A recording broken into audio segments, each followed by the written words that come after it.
Hoje nós vamos falar sobre um texto que está lá em Marcos 8, 22 a 26. Amém? Vai dizer assim: quando chegaram a Betsaida, algumas pessoas trouxeram um cego a Jesus e lhes pediram que o tocasse. Ele tomou o cego pela mão e o levou para fora do povoado. Em seguida, cuspiu nos olhos do homem, pôs as mãos sobre ele e perguntou: vê alguma coisa?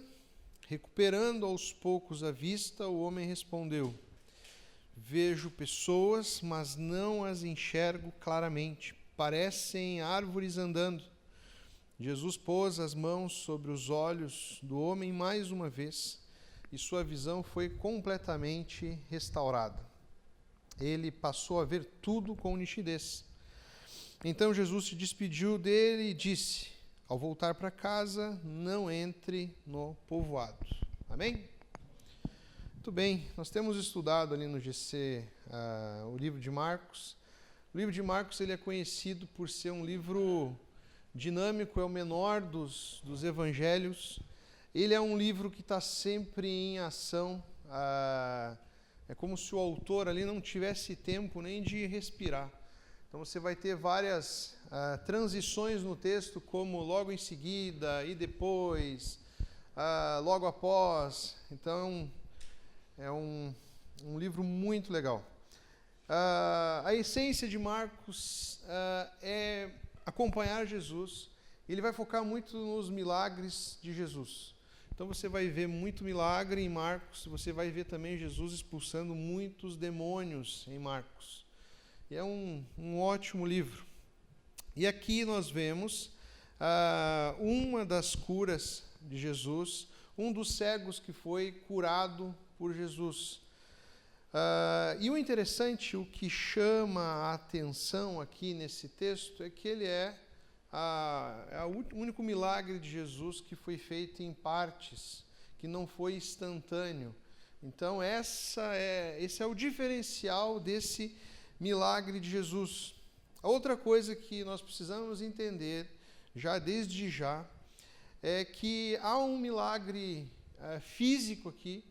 Jesus está curando uma pessoa da sua cegueira, trazendo de volta, ou fazendo com que ele enxergasse ali pela primeira vez, mas não se limita a isso.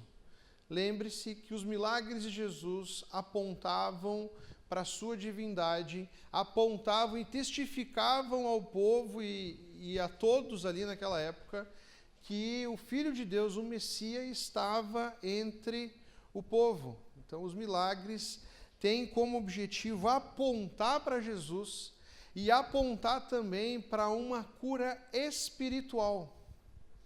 Então não se trata, resumidamente, de uma cura física. Ele está nos ensinando aqui acerca do mundo espiritual. Então, assim como no mundo físico as pessoas têm dificuldade de enxergar, algumas não têm visão nenhuma, não enxergam um palmo à frente dos seus olhos, e existem outras pessoas, aí vai variando. No mundo espiritual, as pessoas também estão num processo.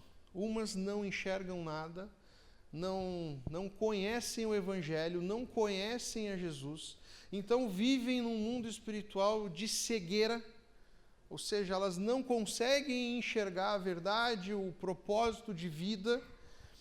E tem outras que estão num processo que a cada passo, a cada tempo, elas vão sendo transformadas, elas vão começando a enxergar cada vez mais com mais clareza.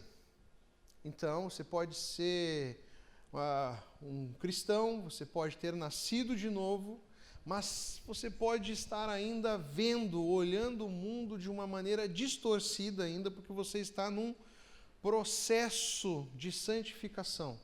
Tá? Então, esse milagre de Jesus, ele vai apontar para uma cura espiritual. Isso nós precisamos entender. João Calvino tem uma frase que ele vai dizer que o milagre da visão não está apenas nos olhos, mas no coração regenerado pelo Espírito. Então, esse texto não está apontando apenas para um milagre de olhos, mas sim de um milagre de um coração depravado, um coração sem Jesus. A primeira coisa que a gente vê no texto é acerca de como esse cego ele chega até Jesus. É a primeira coisa que nós destacamos aqui. O texto vai dizer que trouxeram-lhe um cego. Esse cego não vai até Jesus sozinho, ele é levado. A gente não sabe o nome dessas pessoas, mas esse cego ele é conduzido por uma comunidade de fé. É conduzido por homens que criam em Jesus. Estavam levando alguém que não enxergava até Jesus. Ou seja, muitas vezes, e nós vamos, talvez você foi, e talvez você algum dia vai ser um desses homens que vai levar pessoas até Jesus. Entendendo o mundo espiritual, as pessoas estão perdidas, estão na escuridão e elas precisam ser conduzidas. Nós não temos poder para fazer com que um cego volte a enxergar ou que uma pessoa sem Jesus passe a crer. As pessoas não nascem de novo, não creem graças ao nosso poder de convencimento, e sim pela obra que o Espírito Santo de Deus faz no coração de cada um. Mas o nosso papel como igreja, como discípulo, como servo de Jesus, é levar essas pessoas até Jesus. Porque não sei se você sabe, um cego ele tem dificuldade de se locomover. Ele é limitado, porque ele não sabe por onde ele está indo, para onde ele está andando. Então, entenda uma coisa, assim como esse cego ele foi conduzido, existem muitas pessoas, ainda hoje, que estão vivendo ao nosso redor, que estão perto de nós, que não enxergam ainda Jesus, não conhecem a Jesus, que elas precisam ser conduzidas até Jesus Cristo. E a primeira reflexão para nós hoje é quem nós temos levado até Jesus. Nós estamos com o nosso coração, o nosso espírito sensível, atento àquelas pessoas que estão apalpando. Existem muitas pessoas que estão perdidas no mundo apalpando, tentando encontrar um propósito de vida, uma razão de viver. Estão perdidas, batendo cabeça, andando em círculos. Não conhecem a verdade, não conhecem a luz, não conhecem a Jesus. Isso é uma coisa que me dá uma aflição sempre, é quando eu estou de carro, isso é raro acontecer, mas às vezes acontece. Estou de carro, paro numa sinaleira e às vezes acontece de eu enxergar um deficiente visual esperando alguém que atravesse ele pela rua. É muito comum, né? Geralmente o deficiente visual ele consegue se locomover quando a calçada ali tem aquelas marcações ali, facilita e tal. Mas chega na hora de atravessar a rua, geralmente eles ficam ali, quietinhos, paradinhos, esperando que alguém veja eles ali e lhe preste um auxílio, lhe preste uma ajuda. Então, entenda que pessoas precisam conhecer a Jesus como nós um dia precisamos. Eu acredito que 90% de nós aqui fomos conduzidos por alguém a Jesus. Ou seja, nós fomos guiados, encaminhados até Jesus pela fé de alguns irmãos e irmãs. Você lembra daquele homem paralítico que levaram até Jesus e não mediram esforços, fizeram uma abertura no telhado, desceram um paralítico até a presença de Jesus? Você lembra o que Jesus disse para aqueles homens? Que a fé deles havia conduzido aquele homem até a presença de Jesus. Então, meus irmãos, nós temos que ser gratos pela vida das pessoas que foram bênção na nossa vida, nos apresentaram a Jesus, e nós precisamos fazer o mesmo: pegar as pessoas e levar até Cristo. O verso 23 vai destacar o toque pessoal de Jesus. Jesus toma o cego. Antes de fazer o milagre na vida desse homem, ele pega esse cego e ele leva para fora da aldeia, leva para fora da comunidade ali, ou seja, tira aquele homem do entrevero, da confusão, da multidão, leva esse homem para o particular. Eu acho muito interessante, não é a primeira vez que nós vemos nos evangelhos Jesus afastando alguém para trabalhar na sua vida. Jesus não usa do milagre como um show, como um espetáculo. Jesus não pega e faz um milagre na vida desse homem para gerar likes, para chamar a atenção de multidões.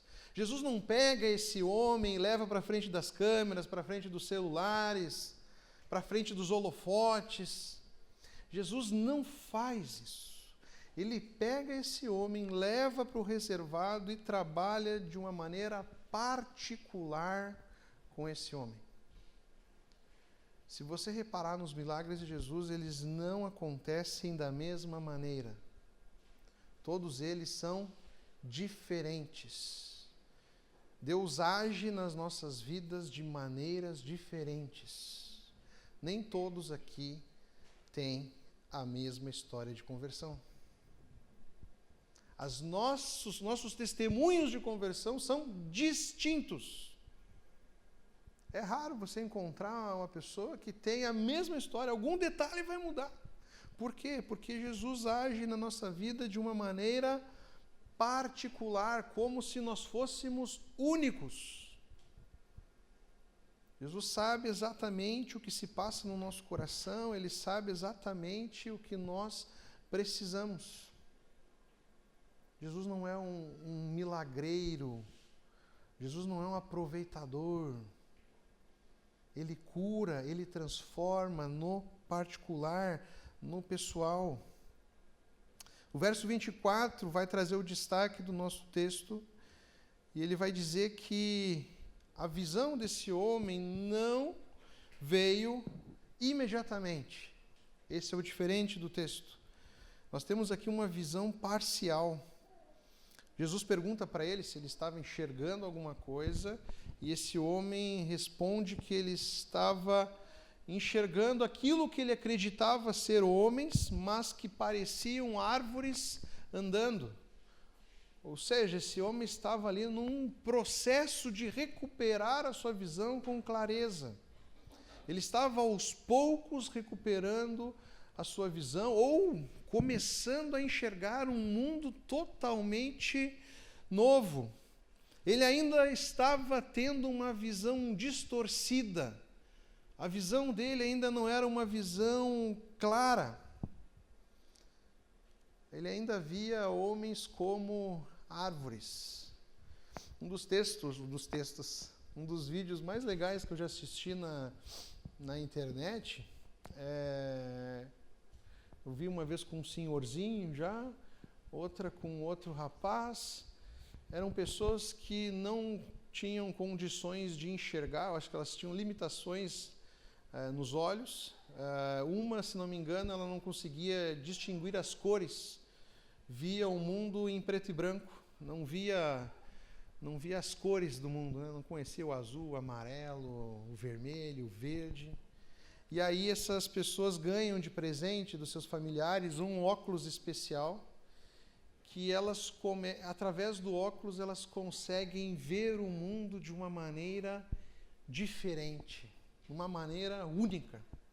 É lindo o vídeo, porque mostra o esforço daquelas pessoas que amavam aquela pessoa que tinha dificuldade de enxergar, porque era um óculos muito caro, um óculos muito raro, difícil de se encontrar.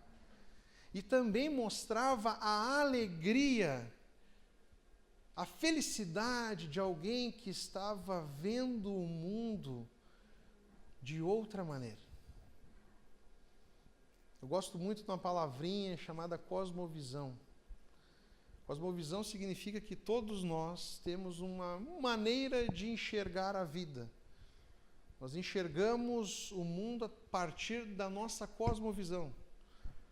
A gente enxerga um mundo diferente um do outro porque nós temos uma história, nós temos experiências, nós temos conhecimentos diferentes um dos outros que fazem com que a gente veja a vida de uma maneira distinta. Isso é cosmovisão. Só que existe uma cosmovisão dada pelo Senhor Jesus, aonde a gente passa a enxergar a vida e o mundo de uma maneira única, através do sacrifício de Jesus. É como se os filtros das nossas cosmovisões particulares fossem retirados dos nossos olhos. É como se a cegueira dos nossos olhos, fruto de uma vida sem Deus, uma vida sem Jesus, escamas que acobertam a nossa visão, fossem retirados. E a gente passa a ver a vida de uma maneira única, que é passar a ver a vida através da cruz de Jesus. Enxergar, ver o mundo numa perspectiva espiritual é nascer de novo e ver o mundo de uma maneira diferente. É como se o mundo fosse outro. Como se você realmente tivesse nascido de novo, por isso a analogia vai ser perfeita. Você nasceu de novo e começa a ver o mundo de uma perspectiva única. Só que essa visão, ela não é nos dada de uma maneira imediata. Nós não temos clareza desde o momento da partida da nossa conversão. Nós não passamos a ter uma clareza e certeza de todas as coisas da noite para o dia. É uma transformação gradual na nossa maneira de ver a vida. Ou seja, você conheceu Jesus, você nasceu de novo e você começou a ver o mundo diferente, só que isso é gradual. Tem muita coisa ainda que está distorcida. Às vezes você tem lampejos da verdade, mas em outros momentos você não consegue enxergar de uma maneira clara ainda. Você conhece tudo acerca do mundo cristão, acerca do Evangelho? Não, a gente não conhece tudo. Cada dia é um aprendizado, cada experiência com Deus, cada leitura da Palavra de Deus, nós vamos sendo amadurecidos. O texto está falando que nós entramos num processo de santificação e a partir do momento que a nossa fé ela vai amadurecendo, nós vamos ter clareza acerca do mundo espiritual. É isso que o texto está nos ensinando. Se você reparar, se você está com a sua Bíblia aberta ainda, depois desse milagre de Jesus, nós temos a famosa declaração de Pedro. Isso aí não está aí à toa. Essa situação, esse fato não está aí por acaso. Foi colocado aí porque era para ser um link. Era para vermos essa pergunta de Jesus aos discípulos logo após esse milagre de uma fé em processo de amadurecimento. O que acontece nesse texto? Jesus pergunta aos seus discípulos: quem as pessoas dizem que eu sou? O que estão dizendo por aí? Que eu sou quem? E o que respondem a ele? Uns dizem que você é profeta, outros dizem que você é João, outros dizem que você é Elias. Beleza? Aí Jesus faz outra pergunta. E vocês? Quem vocês dizem que eu sou? Aí tem a famosa declaração de Pedro. Tu és o Cristo, Filho do Deus vivo. Reparem e entendam uma coisa. Os discípulos não tinham clareza ainda 100% de quem era Jesus. Pedro foi o único que deu essa declaração. os outros ainda estavam vendo de uma maneira embaçada, distorcida. E o fato de Pedro ter dado essa declaração também não significa que ele estava 100%. Porque depois ele vai negar Jesus. Porque depois ele vai ser contestado acerca da maneira de pensar por Jesus. Ou seja, os discípulos que andavam com Jesus ainda estavam num processo de amadurecimento, eles não viam ainda as coisas claramente. Eu acredito que o ver Jesus na cruz foi uma ficha caindo. Sempre quando eu dou esse exemplo, depois que eu me dou conta que os mais novos não têm ideia do que eu estou falando, né? Da ficha caindo, né? Só quem usou um orelhão na vida vai saber. Quando nós olhamos para a comunidade cristã, o texto fala acerca daqueles novos convertidos que ainda não veem o mundo com clareza. Por isso que nós temos que ter paciência com aqueles que estão caminhando na fé, estão começando uma caminhada na fé. Não exija deles perfeição, não exija deles clareza, porque eles ainda estão em um processo de enxergar cada vez melhor. Mas às vezes acontece isso dentro da nossa comunidade, dentro da igreja, entre os cristãos. Às vezes nós estamos enxergando os outros e julgando os outros, dizendo o seguinte: pô, será que aquele cara não vê que a maneira dele pensar é totalmente errada, equivocada? Entenda, nem todos vão estar no mesmo grau de visão. E outra, não significa que você está vendo o seu irmãozinho pensar de uma maneira diferente que você considera errada, não significa que quem está cego é ele. Talvez quem esteja ainda com dificuldade de visão seja você mesmo. Porque nós temos uma grande facilidade de enxergarmos os pecados, enxergarmos as dificuldades do outro, do que enxergarmos as nossas limitações, os nossos pecados. Jesus sabia disso. Por isso que lá em Mateus 7, 3, do 14, vou destacar aqui o verso número 5, mas o que Jesus vai contestar lá? Que a gente deve cuidar para... Se você está vendo o cisco no olho de um irmão, antes de querer tirar o cisco desse irmão, você precisa tirar a trave do próprio olho. Ou seja, o que Jesus está querendo dizer aí? Que antes de nós querer ajudar o outro a enxergar, nós precisamos enxergar com clareza. O verso 5 vai dizer: hipócrita, tire a viga do seu olho e então você verá claramente para tirar o cisco do olho do seu irmão.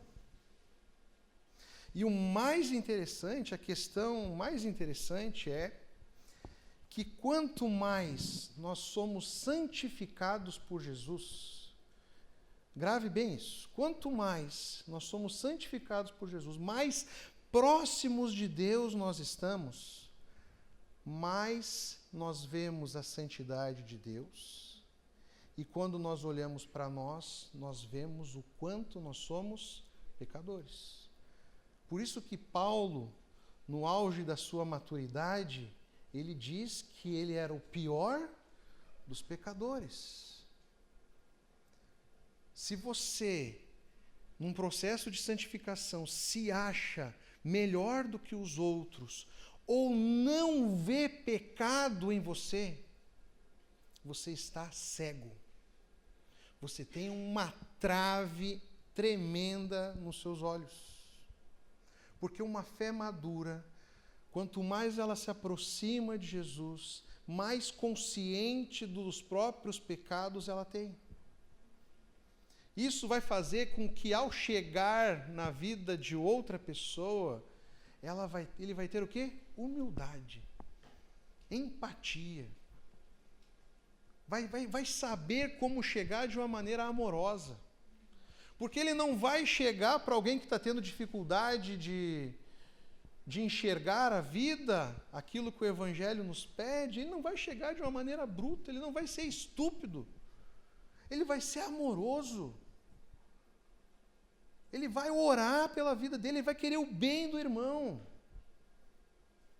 Por quê? Porque ele sabe que ele é tão pecador quanto aquele irmão que está tendo dificuldade de enxergar a vida. Quanto mais perto de Deus, nós vemos o quanto Ele é santo. E nós vemos o quanto nós somos pecadores. No verso 25,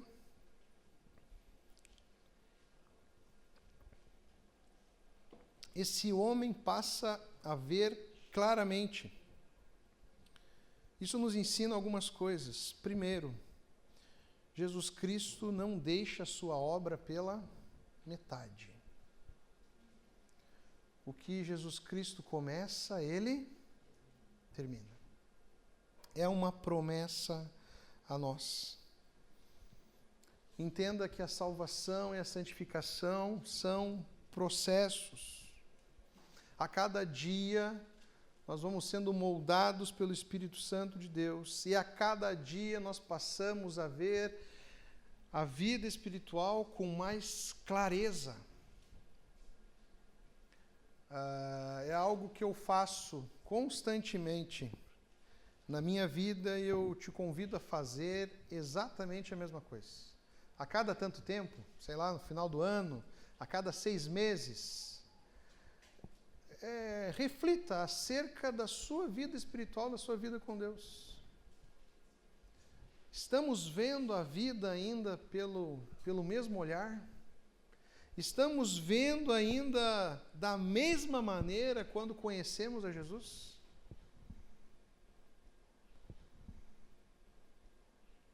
Por que eu estou dizendo isso? Porque nós precisamos ver uma certa evolução. Nós precisamos ver cada vez mais claras coisas. Uma fé madura, ela está em transformação. Ela está em um processo de transformação. Existem coisas que eu fazia antigamente que eu não devo fazer mais. E muitas vezes nós fazemos coisas erradas e pecamos e desagradamos a Deus porque nós ainda não tínhamos uma visão clara das coisas. Estávamos ainda aprendendo. Tudo é novo. Eu estou no meu 3º filho. Se tem uma coisa que eu tenho que pedir paciência a Deus todos os dias, é paciência. Eu já até falei, né? Paciência. Paciência, paciência, paciência. Por que eu peço paciência? Para que eu entenda que eles estão aprendendo as coisas. Tudo é novo para eles. Às vezes a gente esquece que a gente já passou por aquilo. Às vezes a gente esquece que muitas vezes para a gente aprender a gente teve que passar pela dor.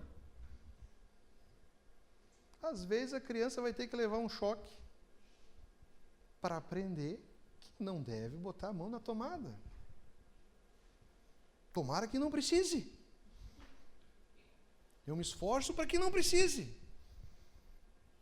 E peço a Deus paciência todos os dias para entender que é um processo.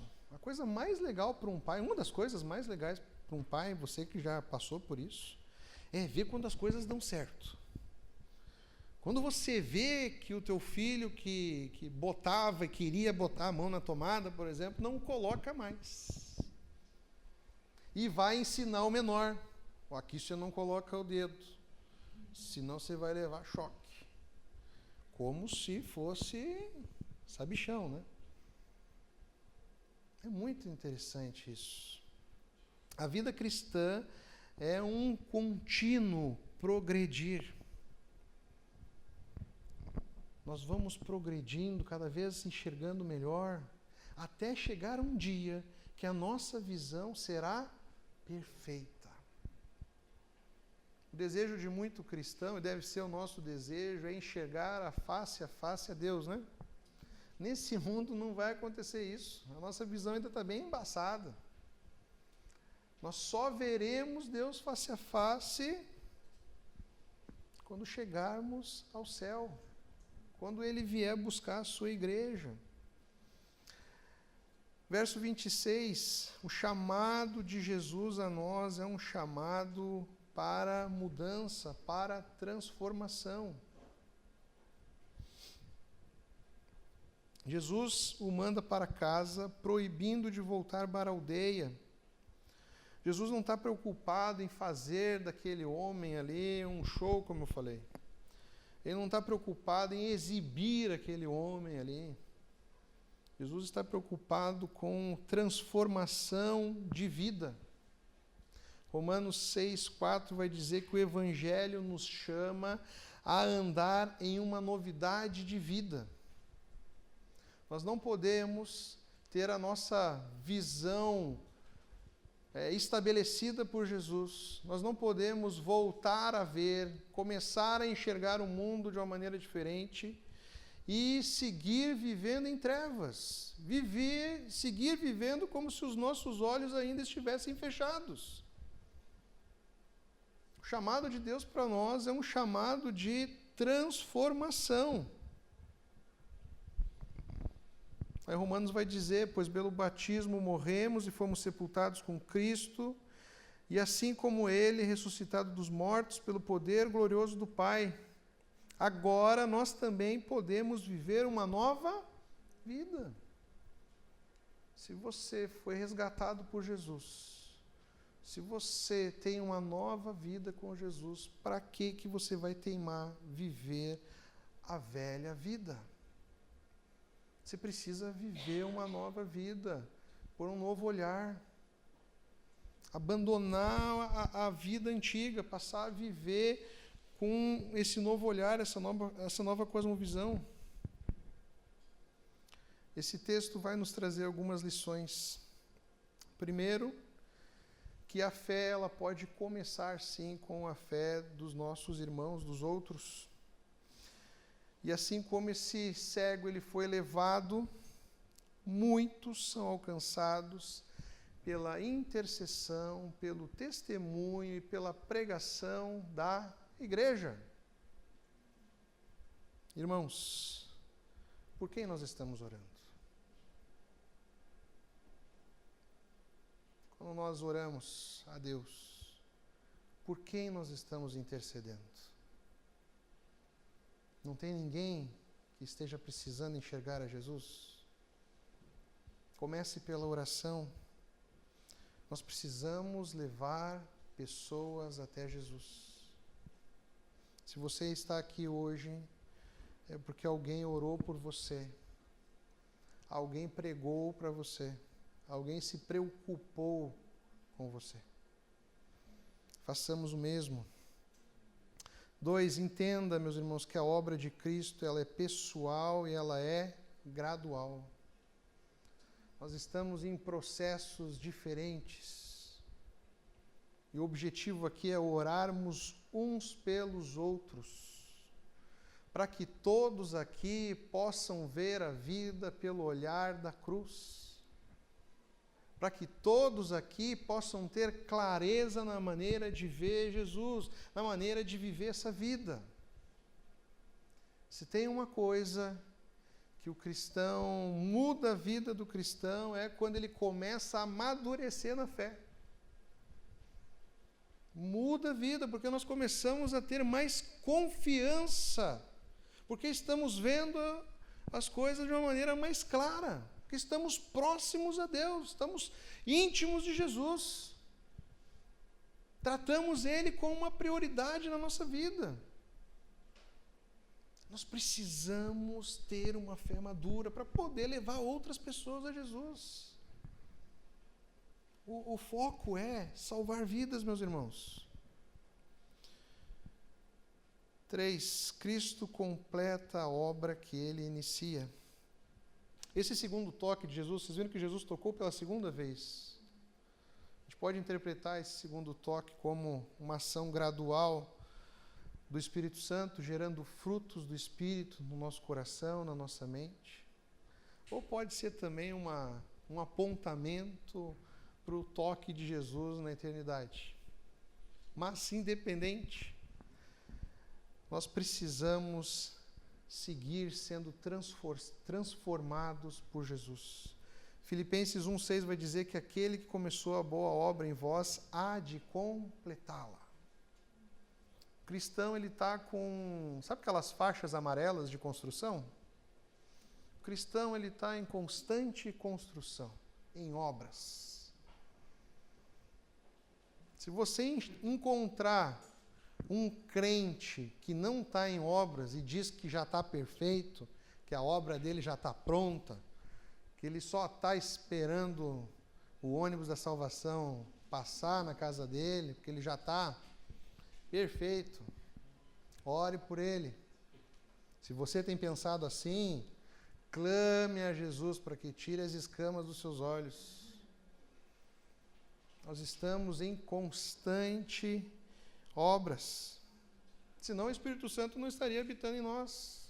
Está aqui, trabalhando, lutando contra as inclinações do nosso coração ao pecado, lutando aqui contra o nosso coração pecador, pela nossa teimosia, lutando contra o nosso orgulho, contra a nossa vaidade.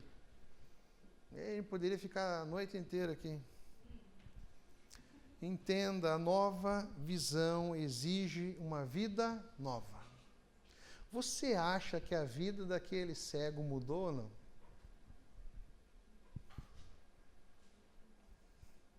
Mudou ou não mudou? Imagina uma pessoa que é cega e de repente ela passa a ver.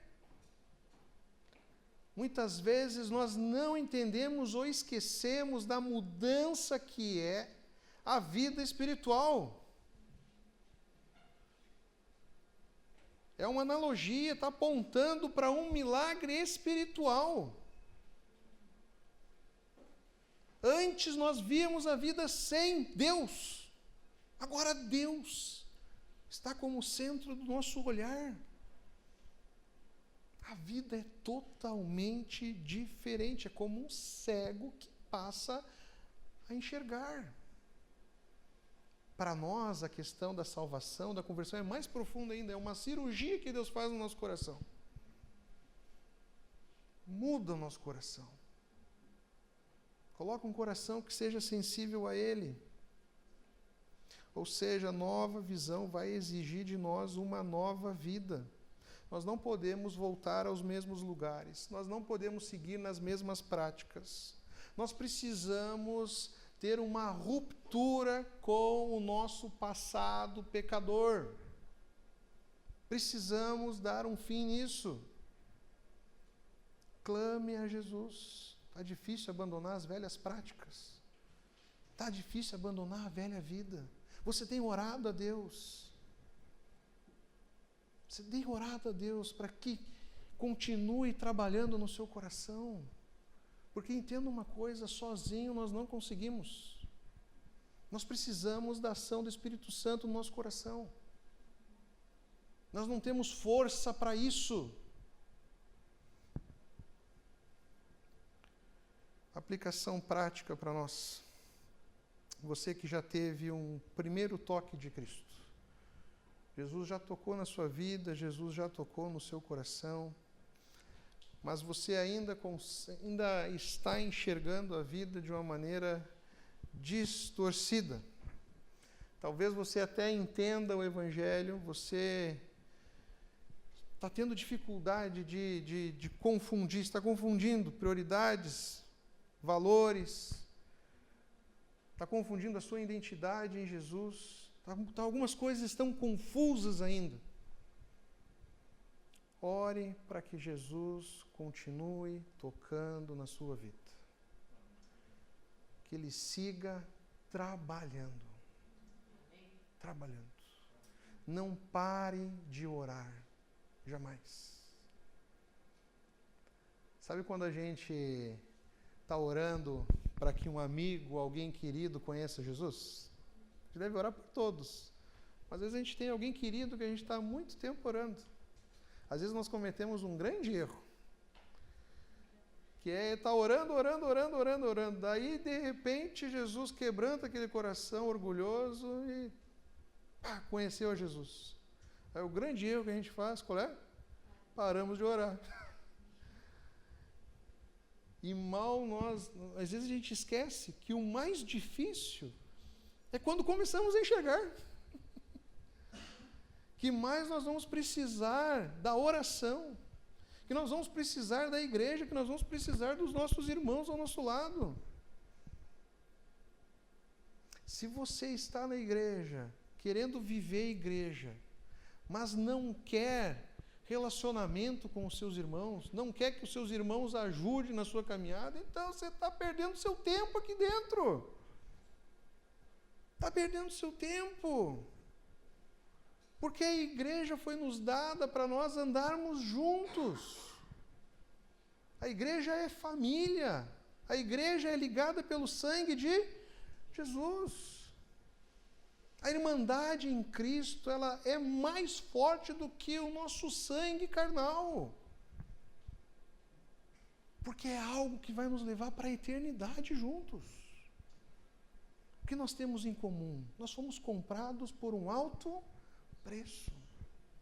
Nós temos uma nova vida em Jesus. Ore para que a cada dia Deus te traga clareza espiritual, maturidade na fé e discernimento da vontade de Deus. Não se frustre. Difícil falar essa palavra. Não se frustre. Frustre. A gente fica frustrado que a gente peca muito, né? A gente bate muito a cabeça. A gente faz muita bobagem. Tenha paciência, perseverança, confie que Deus ainda está trabalhando e faz parte de um processo. Não desista. Vai chegar o tempo em que nós vamos poder ver de uma maneira mais clara e vamos evitar os erros. Evitar o tempo perdido. Como eu falei, a cura do cego aqui de Betsaida, ele é mais do que um milagre físico. É uma parábola da vida cristã. É um homem que passou da escuridão para uma visão perfeita.